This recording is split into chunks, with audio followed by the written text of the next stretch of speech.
எனக்கு யாரும் அழுத்தலைன்னாரு. அப்புறம் ஏவாவேலு அவர்கள் அழுத்தினார் அப்படின்னு ஆதவர்ஜின்னு சொல்லிட்டாரு. திரும்பவும் திமுகவிலேருந்து ஒரு மிதி மீச்சிருப்பாங்க. ஏவாவேலு சொல்லியிருக்காரு நினைக்கிறேன், நான் அவ்வளோ அழுத்தலை, இது லைட்டாக தான் ஒரு ப்ரெஸ் பண்ணேன். லைட்டாக ப்ரெஸ் பண்ணதுக்கே உங்கள் ஆளுங்க நீங்கள் இப்படி ஆகிட்டிங்கன்னா நான் என்ன பண்ணுறது? இப்போ எங்கள் அண்ணனே சொல்கிறாரு, அவர் சொல்கிற கருத்துலாம் நல்ல கருத்து தான், அது கட்சி வளர்ச்சிக்கும் மக்களுக்குமான கருத்து தான். இருந்தாலும் என் மீது இருக்கிற ஒரு நம்பிக்கையை அது சீர்குலைத்து விடும். யார்கிட்ட நம்பிக்கை?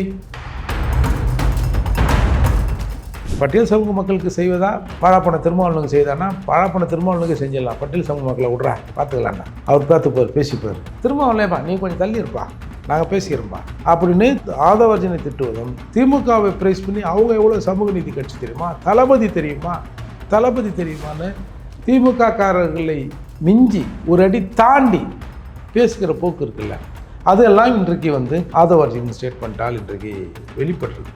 காலுக்காக செருப்பா, செருப்புக்காக காலா? காலுக்கு தான் செருப்பு, இவங்க செருப்புக்கு தான் கால். திமுக கூட்டணிக்கு தான் விடுதலை சிறுத்தைகளுக்காக நாம் ஒரு அங்கம் வகிக்கிற கூட்டணி அது இல்லை, கூட்டணிக்காக தான் நாம். திமுக கூட்டணியை உடைத்தால் உலகம் ரெண்டாகும், வங்கக்கடல் நம்ம தமிழ்நாட்டை அப்படியே அழித்து இந்த தமிழகமே கடலுக்குள் போய் முழுகிவிடும். ஆகவே தமிழகத்தை காப்பாற்றுவதற்கு ஆதவர்ஜனை கட்சியில் நீக்கி அந்த பூமி பிளப்பை தடுத்து திமுக இன்னைக்கு காப்பாற்றி இருக்கிறது. திருமாவளவன் அவர்களை பொறுத்தவரை, எங்கள் அண்ணா பொறுத்தவரை, இங்கே இருந்தாலும் சோறு தான், அங்கே இருந்தாலும் சோறு தான். என்ன 2-3 கறி துண்டு அதிகமாக கிடைக்கும். கட்சியில் பார்த்தீங்கன்னா அவர் கறியை சாப்பிட்றதுல போகுது. இந்த மாதிரி பத்திரிகையாளர் சந்திப்பில் எதுக்கு எடுத்தாலும் பேசக்கூடிய திருமாவளவன் வார்த்தைகளை மென்று முழுகுகிறார். உண்மை சத்தியம் அது எப்போதுமே அவ்வளோ சீக்கிரம் விட்டுறாரு. இடைக்காலமாக ஒன்றா தோத்த மாதிரி இருக்கலாம்ல. இப்போ கூட அரசியல்வாதிங்க அடிக்கடி சொல்லுவாங்களா, தர்மத்தின் வாழ்வுதனை சூது கவ்வும் மீண்டும் தர்மமே வெல்லும் அப்படின்னா, உண்மையிலே இதை உள்ளார ஒருத்தர் யோசித்தார்னா திருட்டு போய் ஒருத்தனும் அரசியலில் தவறு பண்ண மாட்டான். இப்போ என்ன அம்பேத்கரை ஆதவர்ஜனும் விஜயும் சொல்லி தான் தெரியணுமா? ஏண்டா சொன்ன பிறகு தானே நீங்கள் பேசவே ஆரம்பிக்கிறீங்க. யோ என்னையா எல்லா ஜாதிக்காரனுக்கும் அதை செய்யணும் இதை செய்யணும், அந்த சமூக மக்களுக்கு இதை செய்யணும், அதை பண்ணணும் இதை பண்ணணும்னு வாக்குறுதியெல்லாம் எழுதுறீங்க, எங்கள் மக்கள்னா அப்புறம் பார்த்துக்கலான்றீங்க அப்படின்னு அவன் கேட்டான்னு வச்சுக்க. அவன் கேட்டவன். அப்போ மன்னர் எவ்வளோ கொடூரமானவர்னு பார்த்துங்க. நியாயமான விஷயத்தை கடந்த ஆட்சியில் என்னால் கேட்க முடிந்தது, எடப்பாடியார் ஆட்சி காலத்தில் என்னால் கேட்க முடிந்தது. எங்கள் மன்னர் ஆட்சியில், எங்கள் தளபதி ஆட்சியில் என்னால் கேட்க முடியல.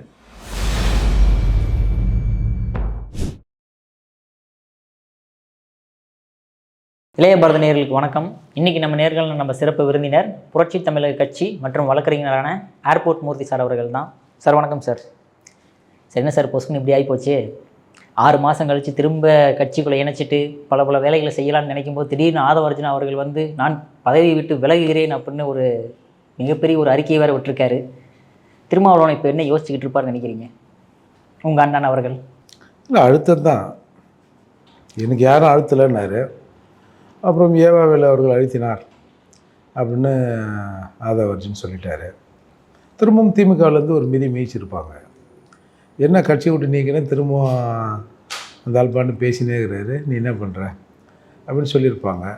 அதால் நாங்கள் 2 பேரும் ஃபோனில் பேசுகிறோம், நேரில் பார்த்தெல்லாம் சொன்னாங்கல்ல, பார்த்து ஏன்பா என்ன இந்த மாதிரி பண்ணுறேன் அப்படின்னு கேட்டிருப்பார். சரி நான் ராஜினாமா பண்ணிடுறேன் அப்படின்னு அவர் பதவி ராஜினாமா செய்திருப்பார் அப்படின்னு எல்லாம் பேசப்படுறாங்க. இதில் என்னென்னா, இல்லை சார், ரைட் ஹேண்டாக சார் அவருக்கு இப்போ இனிமேட்டு அவர் திருமாவளவன் எப்படி சில பெரிய மாபெரும் விஷயங்கள் நடத்த முடியும் அவரால்?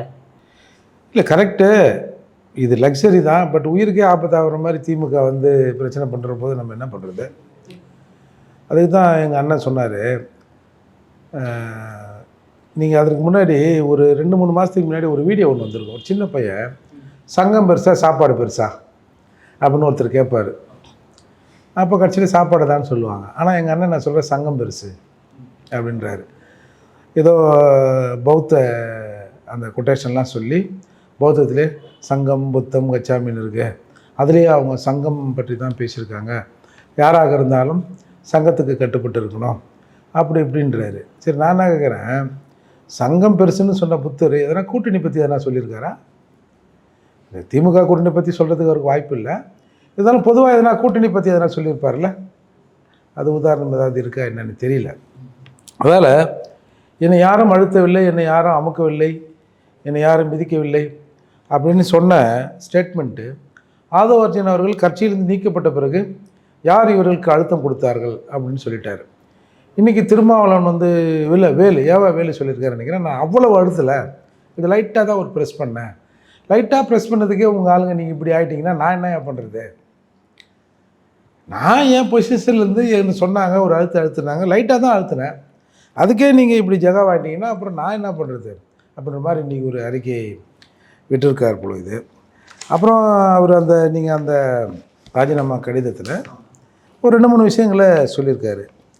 எளிய மக்கள், குறிப்பாக சாதி ஆதிக்கத்தினால் காலம் காலமாக புறக்கணிக்கப்பட்ட மக்கள் அதிகாரத்தை அடைய வேண்டும் என்ற நோக்கில் தான் நான் என்னை நமது கட்சியில் இணைத்து கொண்டேன். விடுதலை சிறுத்தைகளின் கொள்கைகளிலும் நிலைப்பாடுகளிலும் எனக்கு எவ்வித கருத்து வேறுபாடும் இல்லை. அப்போது எளிய மக்களின் சாதி ஆதிக்கத்தினால் காலங்காலமாக புறக்கணிக்கப்பட்ட மக்கள் அதிகாரத்தை அடைய வேண்டும் என்ற நோக்கில் நான் என்னை நமது கட்சியில் இணைத்து கொண்டேன். அந்த கட்சி அதற்கான கட்சி இல்லை என்று தெரிய வருகிறது. அப்படி தான் இதுக்கு அர்த்தம். எனக்குள் இருந்த சில நியாயமான கோபங்கள் மற்றும் மக்கள் நலனுக்கான எதிரான விவகாரங்களில் என்னிடமிருந்து வெளிப்படும் கருத்துக்கள் விவாத பொருளாக மாறுகிறது. அது ஒரு கட்டத்தில் எனக்கும் உங்களுக்கும் இடையே விரிசலை ஏற்படுத்தும் போக்காக மாறுவதை நான் விரும்பவில்லை. நியாயமான கோபங்கள் மக்கள் நலனுக்கு எதிரான விவகாரங்களில் என்னிடமிருந்து வெளிப்படும் கருத்துக்கள் உனக்கும் எனக்கும் விவாதத்தை ஏற்படுத்துது, சிக்கலை ஏற்படுத்துனா அப்போ நீங்கள் அதற்கு எதிராக இருக்கிறீர்கள் அப்படின்னு தானே அர்த்தம். நான் நியாயமாக அந்த மக்களுக்கான சில விஷயங்களை பற்றி பேசுகிறேன். அப்போ பேசுகிற போது என்னுடைய கருத்துக்கு வலு சேர்த்தால் நீயும் அந்த கருத்தில் உடன்பாடோடு இருக்கிறாய். நான் பேசுகிற கருத்துக்கு எதிராகவும் இல்லை என் மீது எதிராகவும் நடவடிக்கை எடுத்தால் நான் பேசுகிற கருத்துக்கும் அந்த மக்களுக்கும் எதிராக கட்சி இருக்குது. இல்லை எங்கள் அண்ணன் திருமாவளவன் இருக்கார் அப்படின்னு தான் இதில் அர்த்தம்.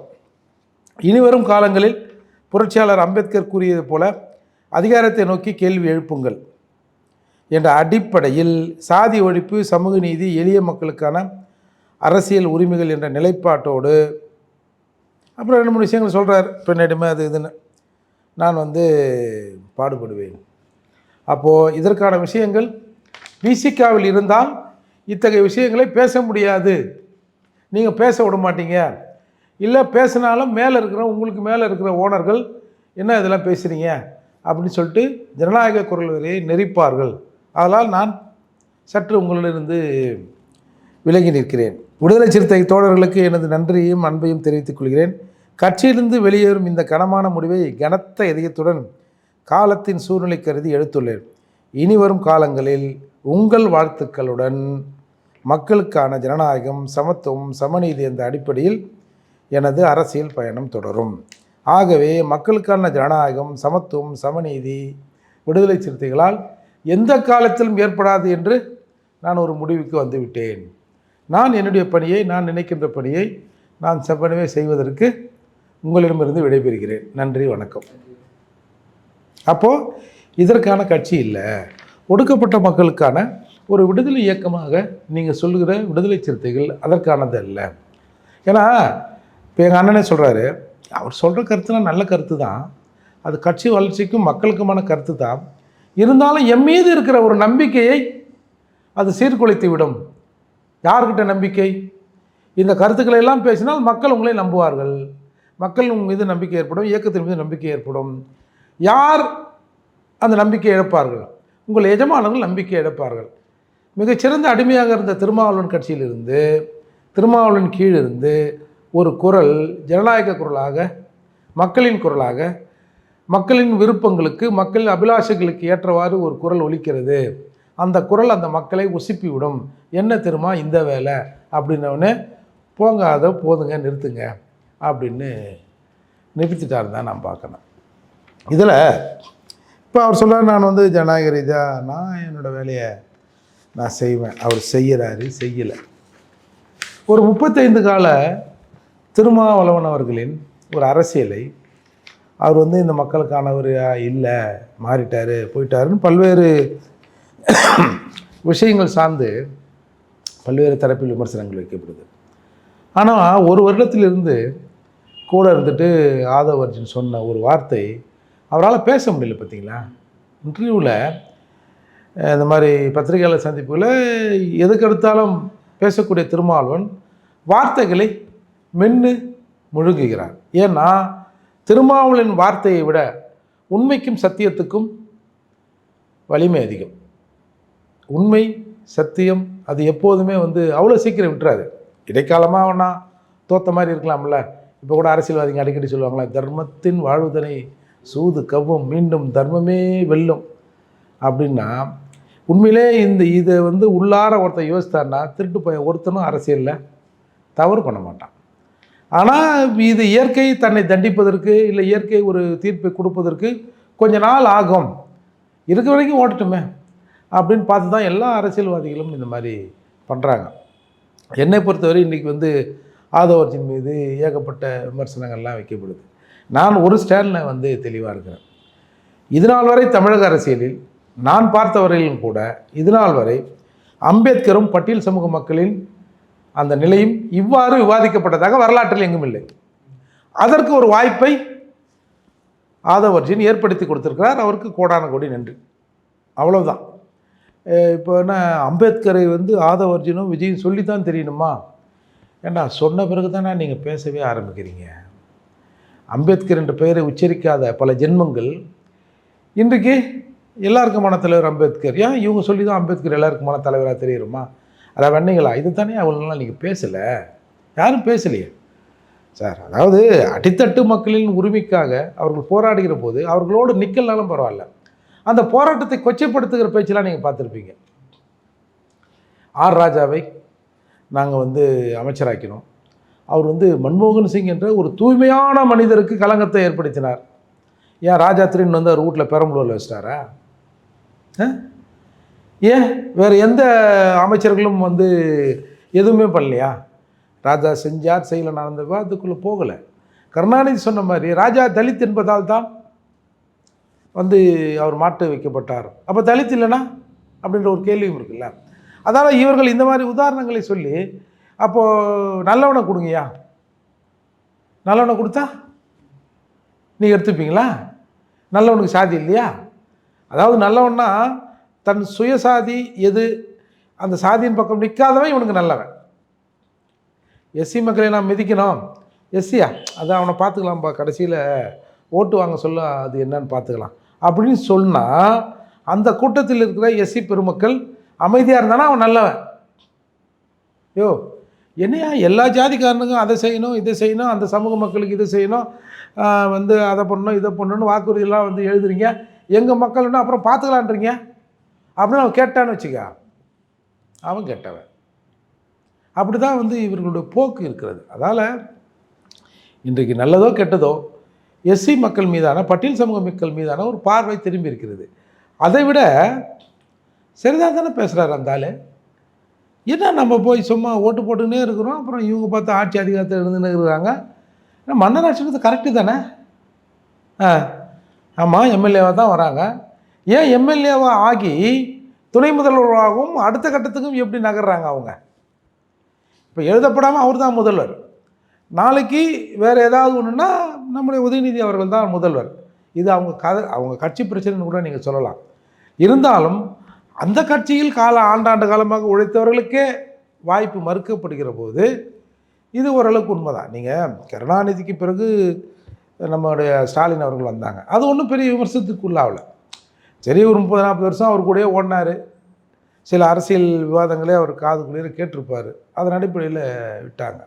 அடுத்து வருகிற போதும் இப்போ தானே சொன்னாங்க ஐயா இன்பநிதி அடுத்த வாரிசு என்ன முதல்வராகிட்டு தான் சாகணும் அப்படின்ன போது தான் இதில் ஏதோ ஒரு சிக்கல் இருக்கிறதா நாம் உணர்கிறோம்.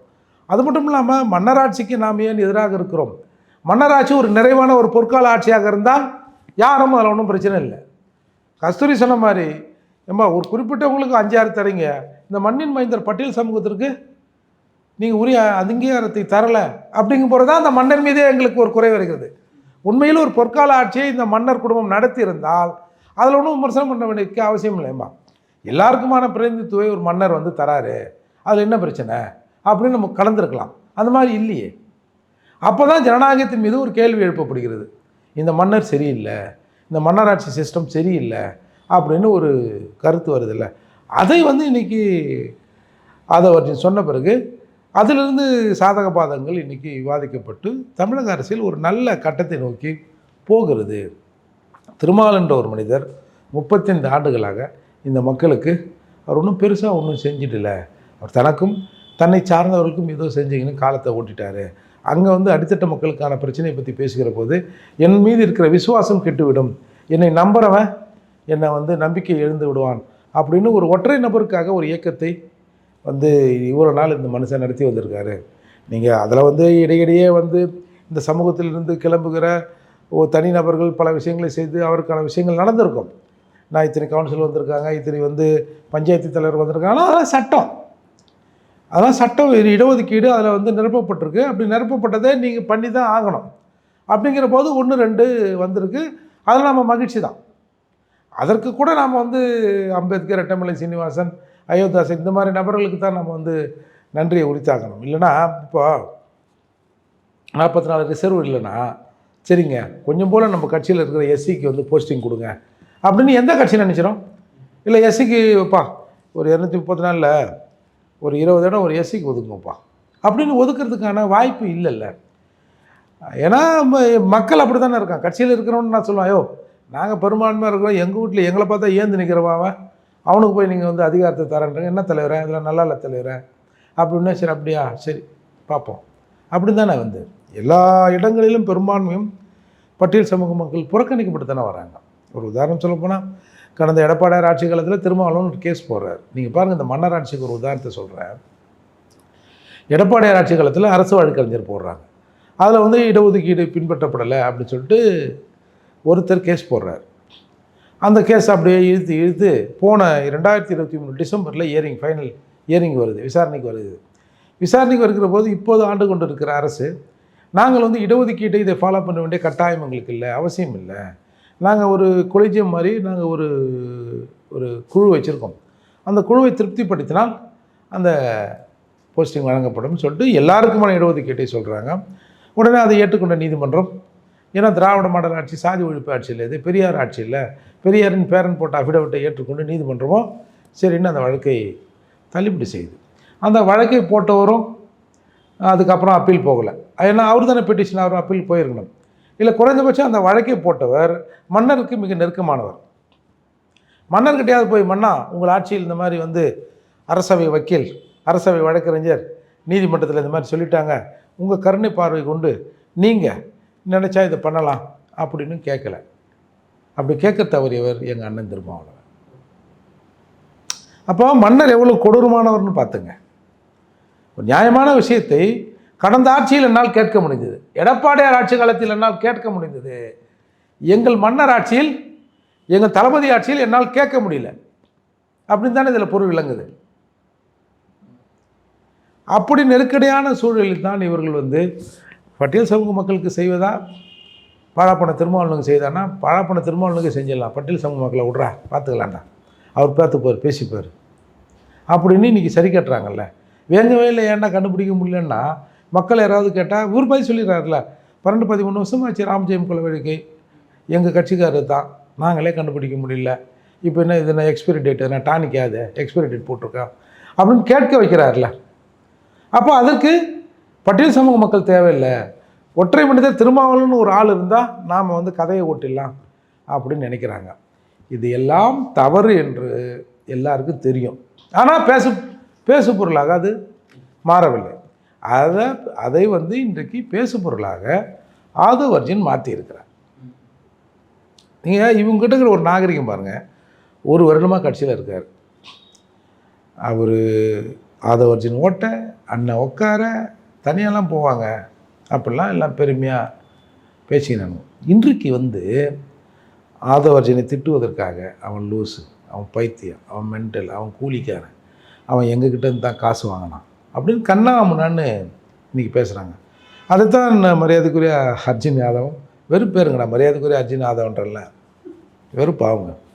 அர்ஜுன் யாதவும் இன்றைக்கு வந்து ஒரு 4 பேர் மட்டுமே கட்சி இல்லை, ஒரு மீடியாக்களில் உட்கார்ந்து திமுகவாக பேசுகிற அந்த 4 பேர் மட்டும் கட்சி இல்லை, மாவட்ட செயலர் கருத்து கேட்கணும், அடித்தட்டு அந்த தொண்டர்களின் உறுப்பினர்களின் கருத்தையும் நாம் கேட்டு உள்வாங்கணும் அப்படின்னு சொல்கிறார். அப்போ அதிலிருந்து திருமாவளவன் ஒரு வளையத்துக்குள் இருக்கிறார். ஒன்று திமுக, இன்னொன்று அந்த முன்னாடி இருக்கிற ஒரு 4-5 பொறுப்பாளர்கள் என்ன நினைக்கிறார்களோ, என்ன கோடு போடுகிறார்களோ அந்த கோட்டை தாண்டி அவரால் போக முடியவில்லை. பெரும்பான்மையானவர்கள் திமுககாரர்கள் என்று சொன்ன பிறகும் அதற்கு மறுப்பு தெரிவிப்பதற்கு இங்கே ஒருத்தனும் இல்லை. இந்த பிரச்சனையில் ஆதவர்ஜனை பேசுகிறாங்களே தவிர, ஆதவர்ஜனை திட்டுறாங்க, திமுகவை ப்ரைஸ் பண்ணுறாங்க. ஆக்சுவலாக இவங்க யாரை ப்ரைஸ் பண்ணணும்? அண்ணன் திருமாவளவனை ப்ரைஸ் பண்ணணும். அதுதான் நாகரிகம், அதுதான் நியாயம், கட்சி நியாயமாக தானே.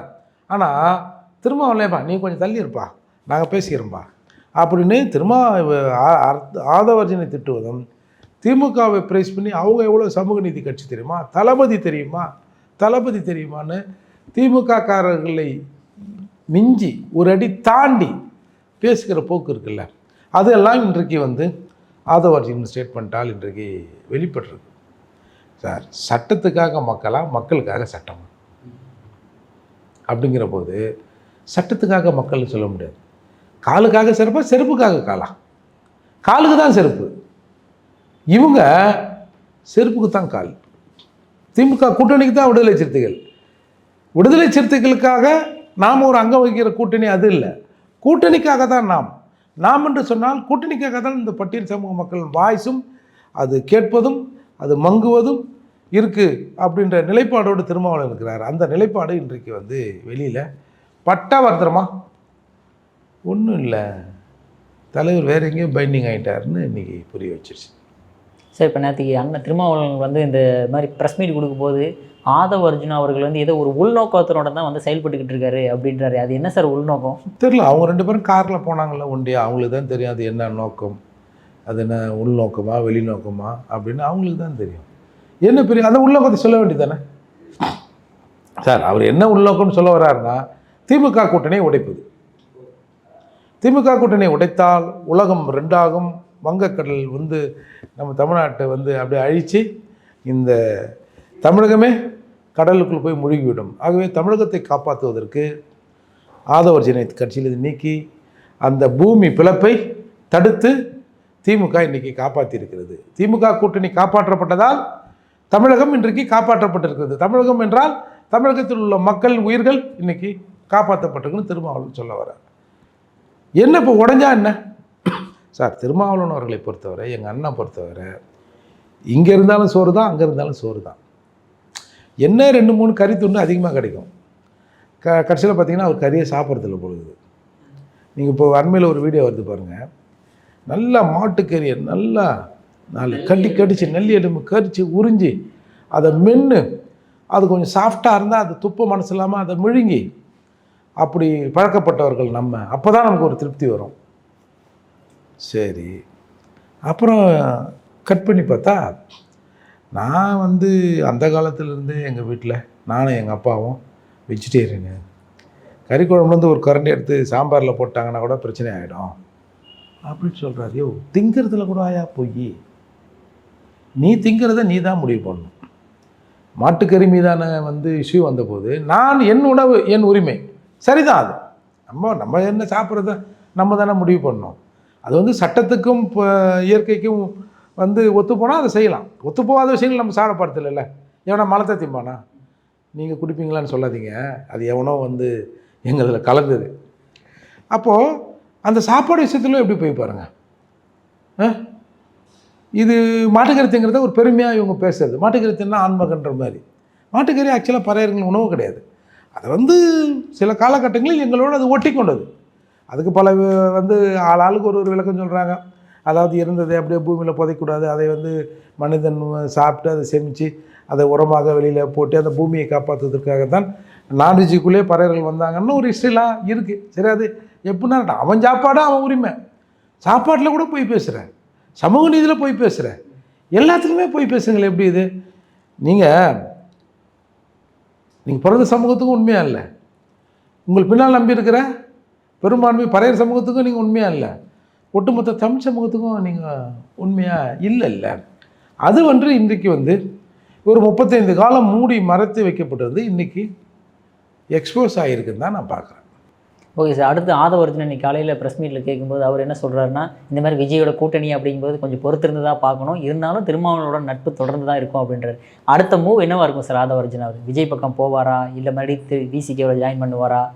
இல்லை, விசிகேவில் ஜாயின் பண்ணுவதற்கான வாய்ப்பு இல்லைன்னு தான் நான் பார்க்குறேன். ஏன்னா விசிகேவில் திரும்பவும் ஒரு ஜாயின் பண்ணால் திரும்பவும் எக்ஸ்போஸ் ஆகுது எங்கள் அண்ணனாக தான் இருக்கும்.